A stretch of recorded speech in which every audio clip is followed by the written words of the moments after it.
India का सबसे बड़ा स्कैम जिसमें 3 करोड़ लोगों का पैसा डूब गया। एक आदमी ने पूरे सिस्टम को चैलेंज किया और फिर एक दिन वो जेल चला गया। ये स्टोरी है सहारा स्कैम की। एक बार सोचो, एक आदमी था, बिहार के एक छोटे से गांव से आया था। कोई एमबीए नहीं, कोई बड़ा बैकग्राउंड नहीं। उसने एक कंपनी बनाई जिसे टाइम मैगजीन ने इंडिया की दूसरी सबसे बड़ी एम्प्लॉयर कहा। सिर्फ इंडियन रेलवेज के बाद उस कंपनी में काम करते थे 12 लाख से ज्यादा लोग, और उस कंपनी ने 3 करोड़ इन्वेस्टर्स से 24,000 करोड़ रुपए इकट्ठे किए। 3 करोड़ लोग, किसान, मजदूर, कॉबलर और ब्लैक स्मिथ, गरीब लोग जो अपनी जिंदगी भर की कमाई बचाते थे, और उनका पूरा पैसा गुम हो गया। और जब सुप्रीम कोर्ट ने हिसाब मांगा, सहारा ने 127 ट्रक्स भेजी सेबी ऑफिस के बारे में 31,669 कार्टून में भर के 3 करोड़ एप्लीकेशन फॉर्म्स, कागजों का पहाड़, और फिर भी पैसा वापस नहीं आया। इस आदमी को सुप्रीम कोर्ट ने तिहाड़ जेल भेजा। 2014 में इंडिया का एक वक्त का सबसे पावरफुल बिजनेसमैन आज गिरफ्त में था। ये सहारा स्कैम है, इंडिया का सबसे बड़ा फाइनेंशियल फ्रॉड, और एक आदमी की कहानी जो सहारा 3 कहलाता था और जिसका अंत हुआ एक छोटी सी कोठी में लखनऊ में अकेले। 10 जून 1948 अररिया बिहार, सुब्रता रॉय पैदा हुआ सुधीर चंद्रा रॉय और छवि रॉय के घर। Middle class Bengali Hindu family, कोई बड़ा पैसा नहीं, कोई कनेक्शंस नहीं। बाद में फैमिली गोरखपुर उत्तर प्रदेश शिफ्ट हो गई और वहाँ सुब्रता रॉय का फॉर्मूला सिंपल था। वो उन लोगों के पास जाता था जहाँ कोई बैंक नहीं जाता था। गांव, कस्बा, छोटी बस्ती, किसान, मजदूर, रिक्शा वाला। उनसे कहता, रोज 10 रुपए दो, हम तुम पर भरोसा करते हैं। एजेंट भेजता, घर घर, गांव गांव, हाथ से लिखी रिसिप्ट, पर्सनल ट्रस्ट, और लोग देते थे क्योंकि उन्हें बैंक पे भरोसा नहीं था, उन्हें सहारा पे भरोसा था। ये एक ऐसा जीनियस मूव था। 1980 में सहारा का नेटवर्क फैलता गया। यूपी, बिहार, एमपी, राजस्थान, करोड़ और इन्वेस्टर्स, करोड़ ऑफ रुपीस, और सुब्रता रॉय अब एक चिटफंड वाला नहीं रहा। 1992 में राष्ट्रीय सहारा हिंदी न्यूज़पेपर लॉन्च हुआ। बाद में 1990 में अम्बे वैली सिटी प्रोजेक्ट शुरू हुआ पुणे के पास। 2000 में सहारा टीवी लॉन्च हुआ। 2003 में वीकली शुरू हुई, सहारा टाइम्स, सहारा समय, सहारा आलमी।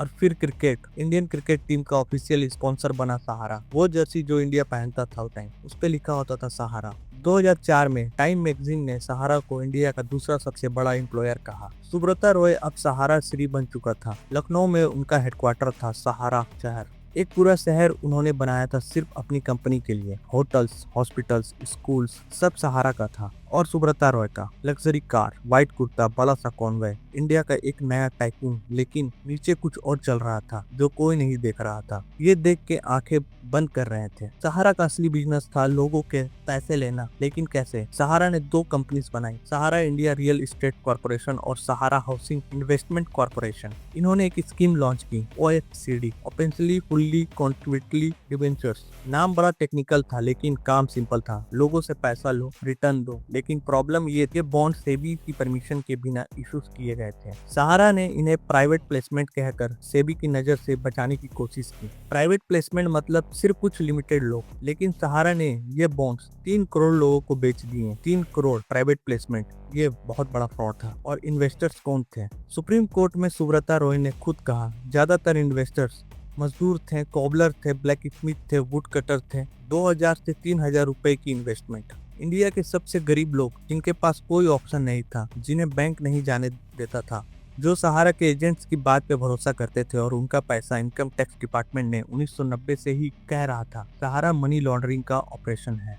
इन्वेस्टिगेशन में पाया गया बहुत सारे इन्वेस्टर्स के नाम और एड्रेसेस फेक थे। फिक्टिशियस इन्वेस्टर्स, फिक्टिशियस एड्रेसेस, मतलब पैसा कहाँ जा रहा था कोई नहीं जानता था।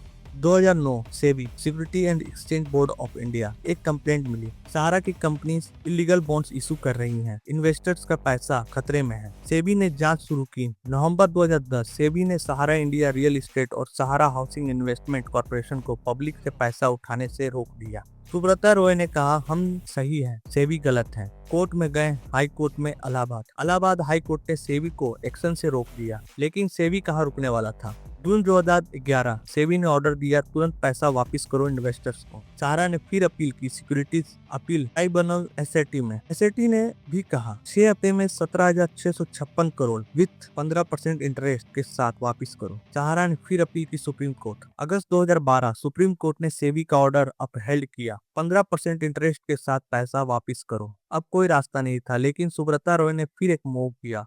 उन्होंने कहा, हम 95% इन्वेस्टर्स को ऑलरेडी पैसा दे चुके हैं। सेबी ने पूछा, प्रूफ दो। सहारा ने भेजा 127 trucks, 31,669 cartoon, 3 crore application forms और 2 करोड़ रिडीम्पशन वाउचर्स। 127 ट्रक्स कागजों के, लेकिन सेबी ने जांच की और पाया बहुत सारे इन्वेस्टर्स के नाम और एड्रेस फेक हैं। कागजों का पहाड़ झूठ का पहाड़ था। सुप्रीम कोर्ट अब पेशेंस खो चुका था। कोर्ट ने कहा, सहारा की डिफेंस और डिविलियर्स बिहेवियर अनफेथमेबल पावर और अथॉरिटी से आ रही थी। बिजनेस थी सेबी को इन्वेस्टिगेट करने से रोक रहे थे। ये सिर्फ एक कंपनी नहीं थी जो लो तोड़ रही थी, ये एक कंपनी थी सुप्रीम कोर्ट को भी चैलेंज कर रही थी। 2012 में सेबी ने कॉन्टेम्प्ट पिटीशन डाली सुप्रीम कोर्ट में। सुब्रता रॉय को पर्सनली कोर्ट में आना था, वो नहीं आए। 26 फरवरी 2014 सुप्रीम कोर्ट ने non available arrest warrant issue किया सुब्रता रॉय के लिए। उनके लॉयर ने कहा, उनकी 92 साल की मां बीमार है, वो कोर्ट नहीं आ सकते। कोर्ट ने सुना और वारंट वापस नहीं लिया। 4 मार्च 2014 सुब्रता रॉय अरेस्ट हो गए। इंडिया का एक वक्त का सबसे पावरफुल बिजनेसमैन आज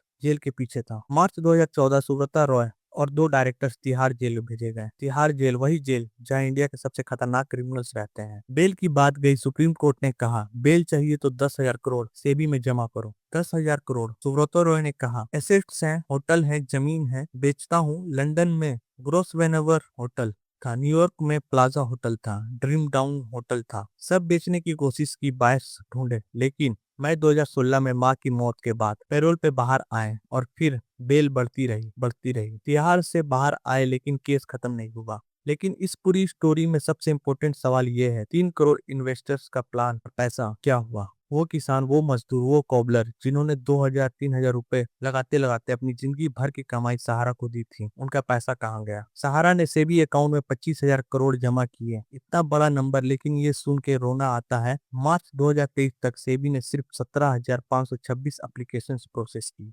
टोटल रिफंड किया 138 करोड़ रुपए। 25,000 करोड़ में सिर्फ 138 करोड़, मतलब लाखों इन्वेस्टर्स आज भी इंतजार कर रहे हैं। 2023 में गवर्नमेंट ने CRCS सहारा रिफंड पोर्टल लॉन्च किया इन्वेस्टर्स को पैसा वापस दिलाने के लिए। 18 लाख से ज्यादा डिपॉजिटर्स ने पोर्टल पर रजिस्टर किया, लेकिन सिस्टम इतना स्लो है कि उन गरीबों को जिनकी उम्र बीत गई सहारा की स्कीम में पैसा डालने में, उन्हें आज भी नहीं पता कि उन्हें पैसा कब मिलेगा। सहारा का एम्पायर धीरे धीरे बिखर गया। एयर सहारा बंद हो गई, सहारा टीवी बिक गई। सेबी ने सहारा के म्यूचुअल फंड्स का लाइसेंस कैंसिल कर दिया। अम्बे वैली सिटी, वो ड्रीम प्रोजेक्ट भी रुक गया। एसेट्स लिक्विडेट करने की बात चली इन्वेस्टर्स को पैसा वापस करने के लिए, और सुब्रता रॉय जो कभी व्हाइट कुर्ते में लग्जरी कॉन्वॉय में चलता था, जो कभी इंडिया के क्रिकेटर्स की जर्सी पे अपना नाम लिखाता था, जो कभी लंदन और न्यूयॉर्क के प्रीमियम होटल्स का मालिक था, लखनऊ में अपने घर में रहने लगा, अकेला, बीमार। 14 नवंबर 2023 सुब्रता रॉय का मुंबई में इंतकाल हो गया। उम्र थी 75 साल। मरने के बाद भी सुप्रीम कोर्ट में उनके खिलाफ कॉन्टेम्प्ट पिटीशन पेंडिंग रही।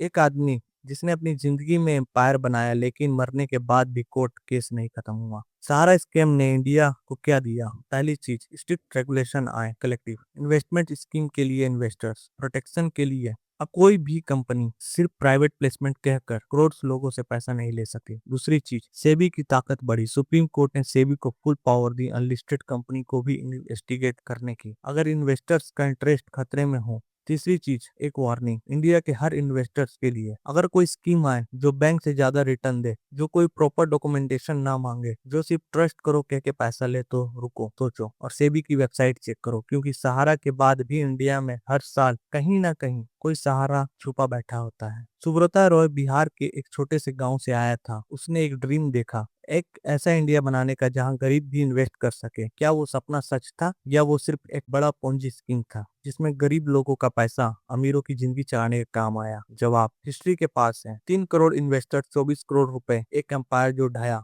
और वो 3 करोड़ लोग जो आज भी अपने 2,000-3,000 रुपए का इंतजार कर रहे हैं। उनका इंतजार इंडिया का फाइनेंशियल सिस्टम की सबसे बड़ी फेलियर है। सहारा इंडिया मतलब होता है हेल्पर, सहारा देना वाला। आयरनी ये है, जिन्हें सहारा की सबसे ज्यादा जरूरत थी, उन्हीं को सहारा ने सबसे ज्यादा धोखा दिया। अगर वीडियो आपको पसंद आई तो वीडियो को लाइक, कमेंट और शेयर जरूर करना, और चैनल को सब्सक्राइब। Thank you.